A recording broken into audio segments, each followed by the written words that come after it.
हाँ पता नहीं रोड लगाया है।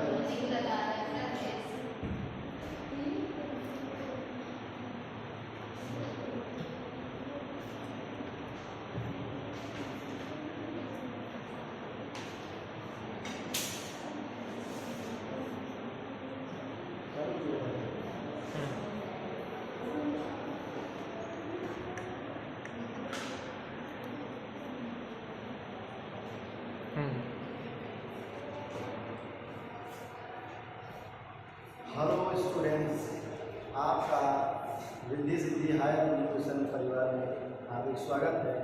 जैसा कि आप लोग जानते हैं कि हमारा पहला लेक्चर वैदिक संस्कृत पे था। वैदिक संस्कृत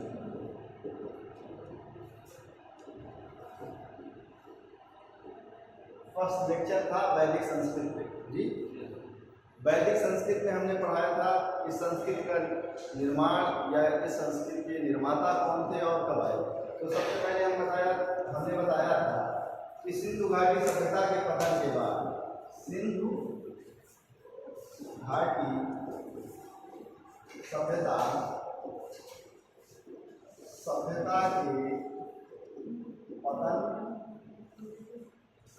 के बाद वैदिक संस्कृति का आगमन, ये बताया था कि सिंधु घाटी सभ्यता के पतन के बाद वैदिक संस्कृति, भारत में वैदिक संस्कृति का इतिहास हम लोग पढ़ते हैं। ठीक, अब वैदिक संस्कृति के निर्माता कौन थे? आर्य। वेदों, वैदिक संस्कृत मतलब वेदों से संबंधित जो संस्कृति है उनसे हमको किनकी जानकारी मिलती है? आर्यों के बारे में। और एक टॉपिक हमने इसमें पढ़ा रखा था आप लोगों को कि आर्य कहाँ से आए, आर्यों का मूल निवास स्थान, आर्यों का मूल निवास स्थान। इस पे पिछली क्लास में व्यापक चर्चा हो चुकी है। ठीक, इसमें हमने बताया था आप लोगों को, जैसे सबसे पहले बताया था किसके बारे में? सबसे पहले डॉक्टर किसके बारे में बताया था? अविनाश चंद्र दास के बारे में बताया। अविनाश चंद्र दास जी के बारे में हमने बताया था कि उन्होंने बताया था कि आर्य कहाँ से आए?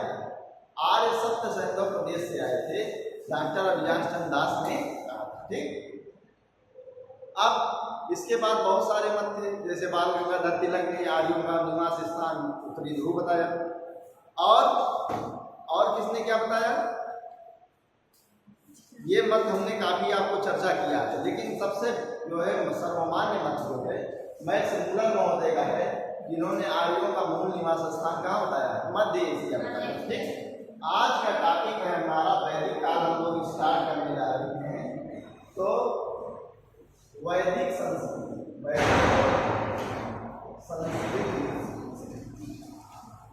वैदिक संस्कृति को दो भागों में हम बांट कर पढ़ते हैं। ठीक, पहला भाग है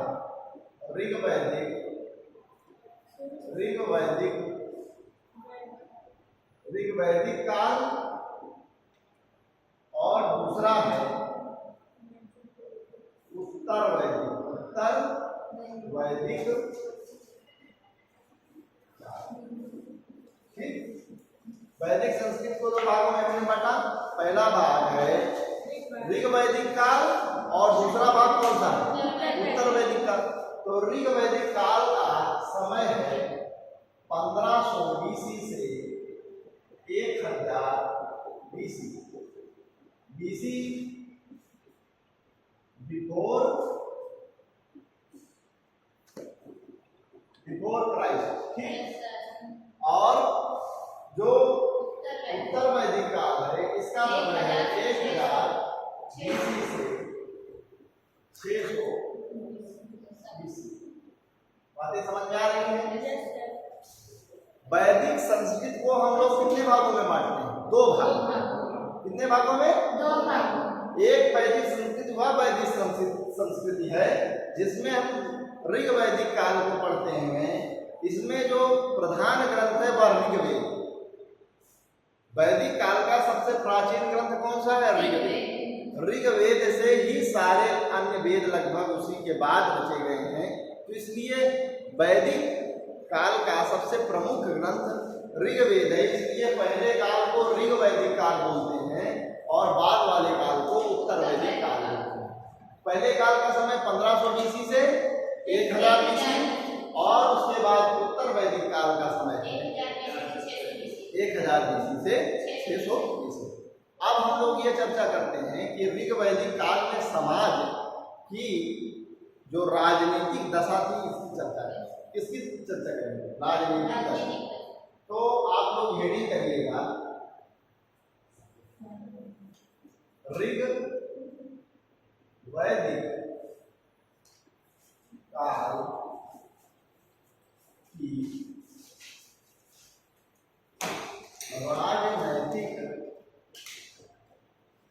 राजनैतिक दशा। ठीक, हेडिंग क्या हुई आप लोगों की? ऋग वैदिक काल की राजनीतिक दशा। ऋग वैदिक काल की राजनीतिक दशा। ठीक, अब जैसे आज जनरली हम लोग यहाँ लोकतंत्र चलता है, राजनीतिक मतलब राज्य किस नीति से चल रहा है। ठीक, और कोई दिक्कत तो नहीं है। राजनैतिक मतलब वहां पे किस प्रकार का सिस्टम था, किस प्रकार का शासन था, यही तो जानना है। जैसे आज के समय में भारत का सर्वोच्च जो है नागरिक कौन है? राष्ट्रपति। राष्ट्रपति संसद का भाग होता है और वास्तविक शक्ति किसमें निहित है? प्रधानमंत्री में। ठीक, प्रधानमंत्री के बाद हम लोगों के यहाँ राज्यों में मुख्यमंत्री होता है। राज्यों में मुख्यमंत्री के बाद आप जब जो है इससे नीचे आएंगे तो 3 स्तर की पंचायती, ग्राम स्तर पे है, ब्लॉक स्तर पे है और जिला स्तर पे। तो ये तीनों पंचायतों के बारे में हम लोग पढ़ते हैं। तो यह जान लेते हैं कि यहाँ की राजनीतिक व्यवस्था कैसे चल रही है। इस समय किस प्रकार की राजनीतिक व्यवस्था है? लोकतंत्रात्मक राजनीतिक व्यवस्था है। किस प्रकार की व्यवस्था है? लोकतंत्रात्मक राजनीतिक व्यवस्था है। तो ऋग्वैदिक कालीन राजनीतिक व्यवस्था है, उसमें क्या था? राजतंत्र। क्या था? राजतंत्र। पहला टॉपिक समझ में आ रहा है कि नहीं? राजतंत्र। ठीक, राजतंत्र था। ऋग्वेद में मुख्य रूप से 5 कबीलों की जानकारी हम लोगों को मिलती है। कितने कबीलों की? 5 कबीलों की जानकारी मिलती है। ठीक, आप लोगों को पता होगा कि ऋग्वेद के 7वें मंडल में प्रसिद्ध दशराग युद्ध का वर्णन है। किसका वर्णन है? दशराग युद्ध का वर्णन है, जो परूपी रावी नदी के तट पर लड़ा जाता है। तो राजनीतिक दशा का वर्णन कर रहा है कि नहीं? जिसमें सुदास अकेले थे और 10 राजाओं का संघ उनसे क्या कर रहा था? युद्ध कर रहा था। सुदास के जो है मुखिया कौन थे? सुदास के जो पुरोहित थे वह वशिष्ठ थे तथा 10 जनों के जो मुखिया थे उनका नाम था विश्वामित्र। ठीक, तो 10 राज युद्ध में सुदास की विजय हुई और 10 जनों की हार। यह राजनीतिक वर्णन देता है कि नहीं ऋग्वैदिक कालीन में? तो सबसे पहले तो ऋग्वैदिक कालीन में कैसा शासन था? राजतंत्र था। और राजतंत्र का ऐसे नहीं था जब यहाँ का समाज आया, ऐसे ही होना कि ऋग्वैदिक समाज कबीलों में विभक्त था। किसमें? कबीलों में। ठीक है ना? तो कबीलों की रक्षा करने के लिए एक जो है नेता चुना जाता था, उसे ही राजा के नाम से जाना जाता था। ठीक है ना? एक कबीले का नेता चुना जाता था। जैसे आज के ही समय में अगर एक छोटा सा गांव बसा हुआ है तो गांव में किसी एक व्यक्ति को एक ऐसा पद प्राप्त होता है, एक ऐसा सम्मान प्राप्त होता है कि गांव की कोई भी समस्या होती है तो वह उसका निराकरण लोग उसके पास मांगने के लिए जाते हैं। तो इसी प्रकार ऋग्वैदिक कालीन में समाज का जो वहां पर कबीला था उसका प्रमुख क्या कहलाता था? राजा कहलाता। क्या कहलाता था? राजा कहलाता। ठीक, बात समझ में आ रही है? अब राजा पर नियंत्रण रखने के लिए सभा एवं समिति जैसी संस्थाएं बनी हुई थी। राजा ऐसा नहीं था कि निरंकुश था, ये हम राजा हैं कुछ भी कर सकते हैं, नहीं, ऐसा नहीं कर सकता था। राजा का चुनाव होता था, कौन चुनता था? जनता चुनती, वहाँ की जनता चुनती थी। राजा निरंकुश नहीं था, उसके ऊपर धर्म का आचरण, धार्मिक आचरण करने वाला ही व्यक्ति राजा होता था। और साथ ही साथ संस्थाएं भी उस पर ध्यान रखती थी कि कहीं ये निरंकुश ना होने पाए। राजा अब राज्य कार्य करेगा तो उसका भोजन पानी कैसे चलेगा? तो इसके लिए वह जनता से बलि नामक टैक्स लिया करता है। कौन सा टैक्स? बलि। बलि माने ये ना समझ लेना कि हलाल करना, है ना? तो बलि वो टैक्स लेता था, उसको जनता बलि टैक्स देती थी। ठीक। अब अगर देखें तो इसकी राजनीतिक स्थिति में और आगे देखा जा सकता है। जो समाज की सबसे छोटी राजनीतिक इकाई थी वह था कुल। क्या था? कुल नहीं, तुम लोग तो कुल बोल रहे हो, सुनाई नहीं पड़ रहा है कम। कुल माने परिवार। हाँ, हम सोचे कुल बोल रहे हैं। कुल माने परिवार। आज भी होता है। तो परिवार की सबसे छोटी इकाई कुल थी। कुल का मुखिया कौन होता था? कुलप होता था, जो परिवार का सबसे वयोवृद्ध पुरुष होता था। अपने पापा भी हो सकते हैं, अपना बड़ा भाई भी हो सकता था। तो कुलप उसकी देख रेख करता था परिवार की। परिवार से ऊपर हम लोग चलते हैं, अगर ऐसे देखना तो सबसे छोटी इकाई क्या थी? सबसे छोटी इकाई, सबसे छोटी इकाई,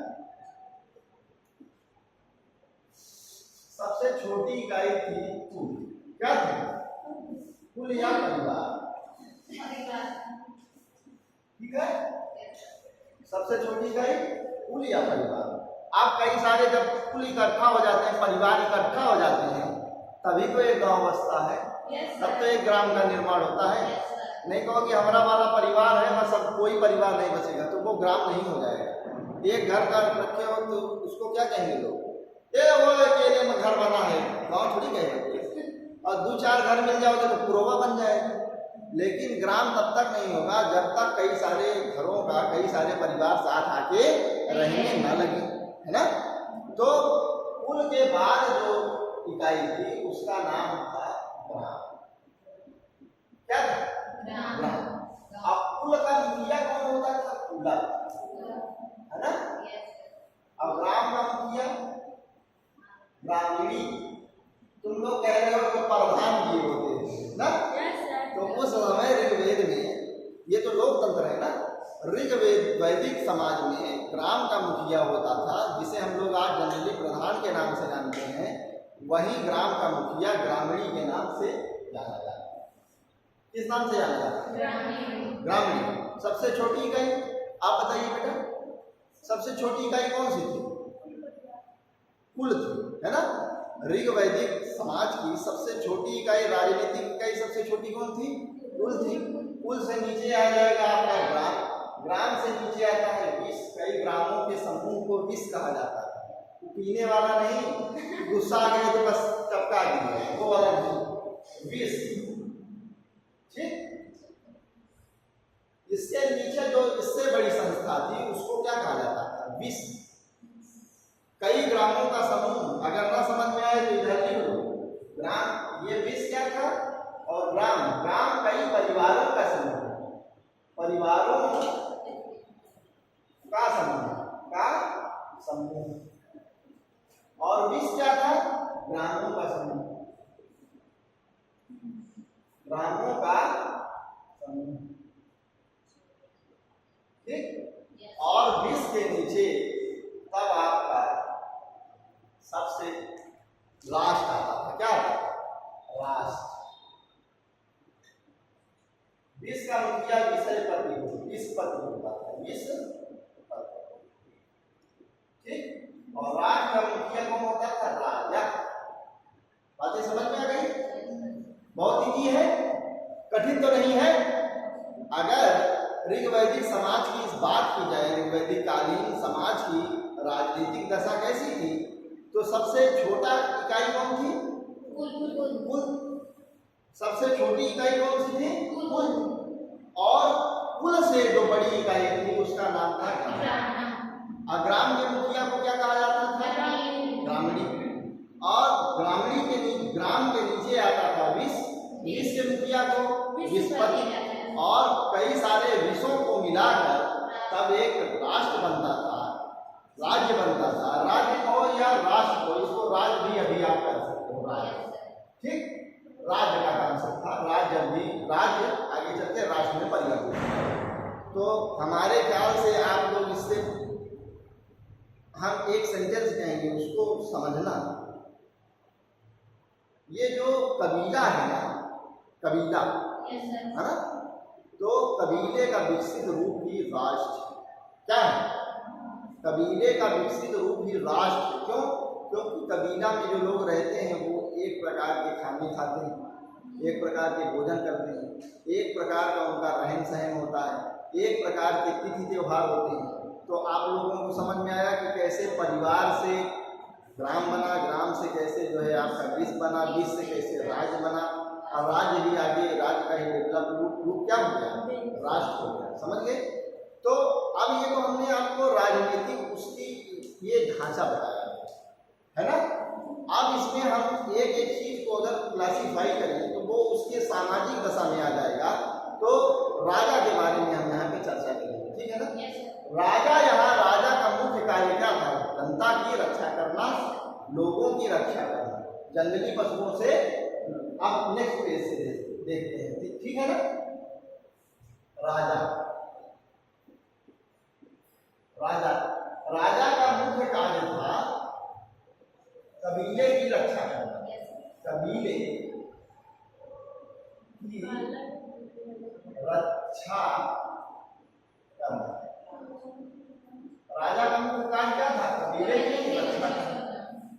अब आज के टाइम तो है कि सब जोत के खेत खलिहान बना दिए। पहले तो कबीला गाय चरा रहा है तो शेर टपक पड़ा। हाँ, तो राजा किसको बनाते थे? सबसे ज्यादा जो बलिष्ठ होता था, विवेकहीन होता था उसके बाद, तो ऐसे व्यक्ति को राजा बनाया जाता था जो बलिष्ठ होता था, जो अपने लोगों की रक्षा कर सके। ठीक, और अपने लोगों की रक्षा, अपने कबीलों की रक्षा करता था। दूसरा क्या रक्षा करता था? गायों की रक्षा करता था। गायों की रक्षा करता था। ठीक, गायों की रक्षा करता था। आज जो ये गाय मारी घूम रही है ना, पहले गाय संपत्ति हुआ करती थी, जिसके पास जितनी गाय वो उतना अमीर आदमी।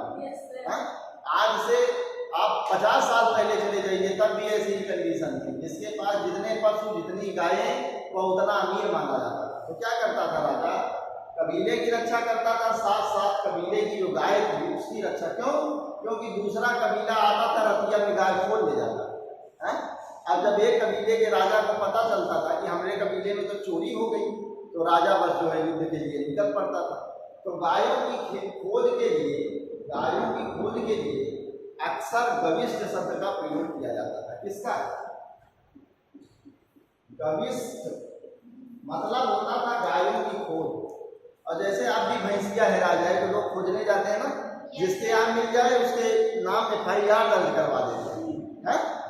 तो प्राचीन काल में राजा अपने कबीले के लोगों के साथ चलो अपनी गाय ढूंढने चलना है, चल देता था। और वहां जाता था, अगर दूसरे कबीले वाले बांधे रहते थे गाय को अपने बाड़े में, उसको अपने अंडर में कर लेते थे, तो यहाँ का राजा दूसरे कबीले वाला पहुंचता था तो कहता था आक्रमण। जिसका कबीला ज्यादा भारी वो जीत जाता था। फिर उस कबीले की भी गाय को ले आता था, धनी हो जाता। क्या होता था? धनी हो जाता। तो राजा का कार्य क्या था? अपने कबीले की रक्षा करना और गायों की रक्षा करना। समझ गए? अपने पशुधन की रक्षा करना। क्योंकि ऋग्वैदिक समाज की मुख्य जो है अर्थव्यवस्था का जो आधार था वो था कृषि और पशुपालन। क्या था? कृषि और पशुपालन। तो पशुपालन में अगर गायें नहीं रहेंगी तो हम पाल लेंगे किसको? ठीक, तो ये अर्थव्यवस्था का वहां का मुख्य आधार था। तो राजनीतिक स्थिति में राजा गायों की भी रक्षा किया करता था। समझ गए बात? इसके बदले में राजा को क्या मिलता था? जैसे हम लोग पढ़ने आते हैं तो हमको ज्ञान मिलता है हाँ? अगर अभी तुम लोगों की क्लास में चले तो पढ़ने आओ तो देंगे हम कब वो नहीं आएंगे क्लास। तो राजा अगर अच्छा करेगा तो उसके एवज में उसको रोटी दाल चावल कुछ चाहिए कि नहीं, इसके बदले में वहां कबीले की जनता उसको राजा को बलि नामक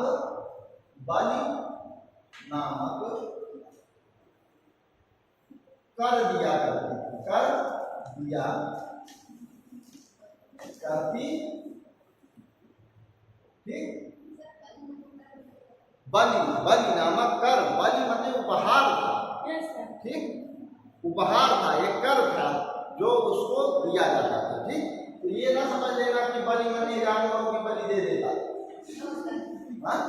और ऐसी भी बात नहीं है कि राजा को कोई बढ़िया व्यंजन बनाया ले जाके दे देता था, खाइए महाराज मौज करिए, समझ गए।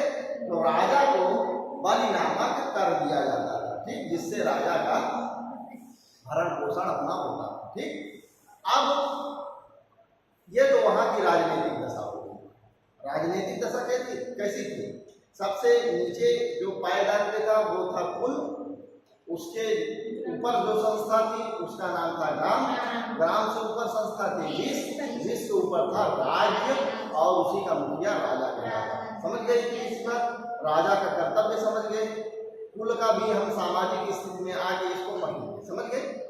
अब हम दूसरा इसी का टॉपिक लेके उठाते हैं, वह उठाते हैं उत्तर वैदिक कालीन समाज में राजनीतिक दशा ठीक। तो दूसरा टॉपिक है इसी में उत्तर वैदिक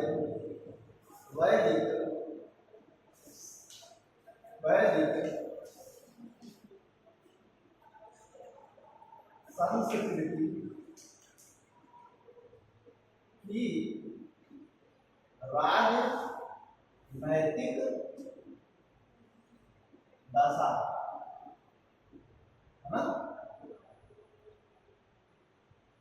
अब क्या होगा, उत्तर वैदिक कालीन जो समाज आया उसमें राजनीतिक दशा क्या हो गई कि अभी तक जो राजा चुना जाता था पूर्व वैदिक काल में, वह राजा अपनी योग्यता पे चुना जाता था, दंगल होता था, कई सारी प्रतियोगिता होती थी, तब राजा का चुनाव होता था, तभी तो हो पाएगा राजा को, तभी तो लोगों की रक्षा कर पाएगा।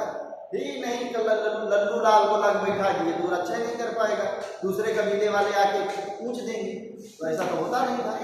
जो उत्तर वैदिक पूर्व वैदिक काल था उसमें राजा बनने के लिए योग्यता सिद्ध करनी पड़ती, और जो उत्तर वैदिक काल आएगा इसमें राजा का पद क्या हो जाएगा, वंशानुगत। राजा का पुत्र राजा का पद वंशानुगत है ना, मतलब राजा का पुत्र राजा। समझ में आ रही बात। उत्तर वैदिक कालीन समाज में आकर राजनीतिक दशा पढ़ा रहे हैं, भटकना नहीं कि आप लोग दूसरे टॉपिक पे चले जाओ। राजा का पुत्र क्या हुआ, राजा हुआ, राजा का पद, संस्थाएं उसी तरह। भाई राजा कोई भी बने, कुल परिवार थोड़ी समाप्त हो जाएगा, ग्राम भी थोड़ी समाप्त हो जाएगा, वो तो संस्थाएं चल ही नहीं। दूसरा हमने आपको बताया था कि जब राजा का पद वंशानुगत हो गया तो वंशानुगत तभी लोग कर पाते हैं कि मान लो कि कोई जमीन है, हमने अपने पुत्र को कर दिया तो वंशानुगत, दूसरा उस पर अधिकार न ठोक पाएगा समाज, तभी तो कर पा रहे हैं। अब जब राजा का पद वंशानुगत हो गया तो राजा जो टैक्स ले रहा था उससे लोग तो कम कमा पा रहे थे और राजा ज्यादा कमा ले रहा था, इसलिए राजा शक्तिशाली होता जा रहा था। क्या होता जा रहा था, शक्तिशाली। इसके लिए राजा ने वंशानुगत पद प्राप्त कर लिया, और इसके बाद राजा का पद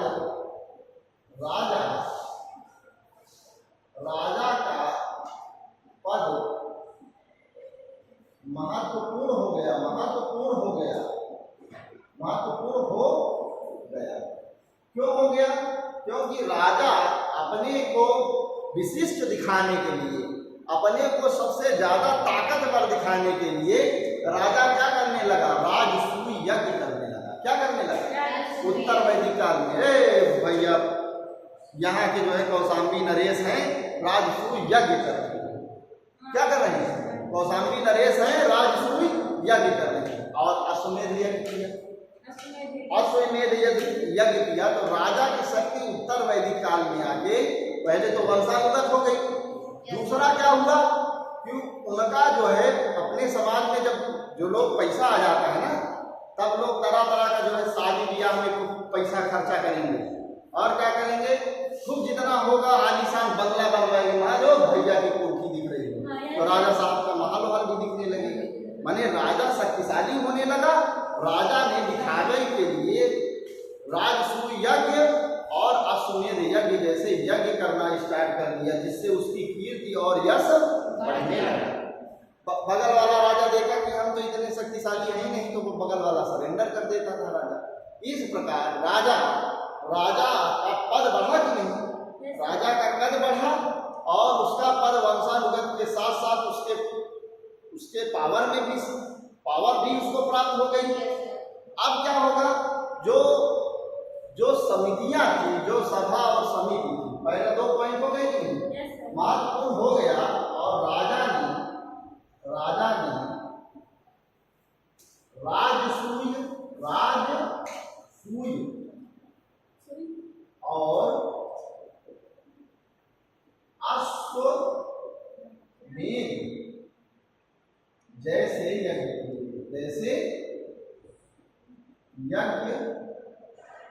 यज्ञ कर राजा के पद को और महत्वपूर्ण बना दिया। राजा के पद को और महत्वपूर्ण बना दिया। इतना ही नहीं किया, जब राजा कोई व्यक्ति शक्तिशाली होता जाता है ना, तो उसके शिकंजा लोगों का ढीला होने लगता है, क्योंकि उसके अंदर शक्ति ज्यादा समाई है। तो नेक्स्ट पॉइंट से आप लोग लिखेंगे, सभा एवं समिति की सभा एवं समिति जैसी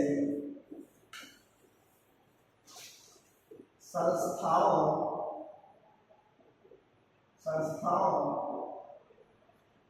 का महत्व कम हो गया। बातें समझ में आ रही हैं? जो सभा समिति राजा का चुनाव करती थी, किसका चुनाव करती थी? राजा का। अब तो राजा का पद वंशानुगत हो गया ना, अब तो सभा समिति का क्षेत्र भी उनका जो है वर्चस्व भी कम होगा कि नहीं? बातें समझ में आ गई? लेकिन फिर भी ऐसी बात नहीं थी कि राजा निरंकुश। लेकिन इस काल में भी राजा कैसा है? राजा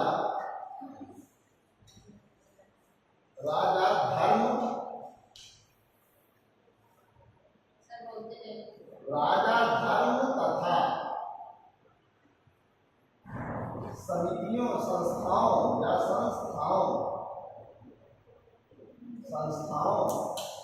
और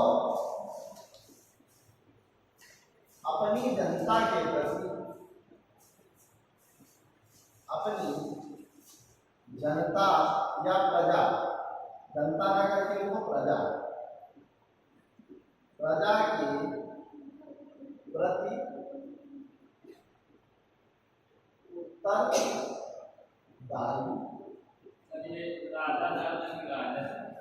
हाँ कहाँ गलती हो गई, राजा ठीक उत्तरदायी थी। और राजा के पद को दैवीय सिद्धांत से जोड़ दिया गया। किससे जोड़ दिया गया? कि राजा ही पृथ्वी पर देवता है, वह किसी के प्रति भी जवाबदेह नहीं है, केवल इन संस्थाओं के प्रति और धर्म के प्रति जवाबदेह। ठीक, बातें समझ में आ गई? तो ये उत्तर वैदिक समाज में आते हुए ये परिवर्तन आपको देखने को, ठीक। तो ये आज हमने आपको 2 टॉपिक कवर करवाया। एक तो कवर करवाया पहला आपका कि जो पुरानी क्लास हमने पढ़ाई थी, पुरानी क्लास में हमने जो है आज लोग कहाँ से आए थे इसको बताया। और दूसरा हमने ये बताया कि आज जो वैदिक संस्कृति है उसका विभाजन 2 भागों में किया। एक ऋग वैदिक कालीन संस्कृति और एक उत्तर वैदिक कालीन संस्कृति। दो भागों में विभाजित करके दोनों का काल बताया और दोनों ही ऋग वैदिक काल और उत्तर वैदिक काल की राजनीतिक दशा से हमने प्रकाश डाला। कल के लेक्चर में हम लोग ऋग वैदिक समाज, ऋग वैदिक कालीन संस्कृति की सामाजिक संरचना के बारे में पढ़ेंगे। ठीक है ना। आज की क्लास बस यहीं तक। इस क्लास में तब तक आप लोगों का धन्यवाद। बंदे हो गया था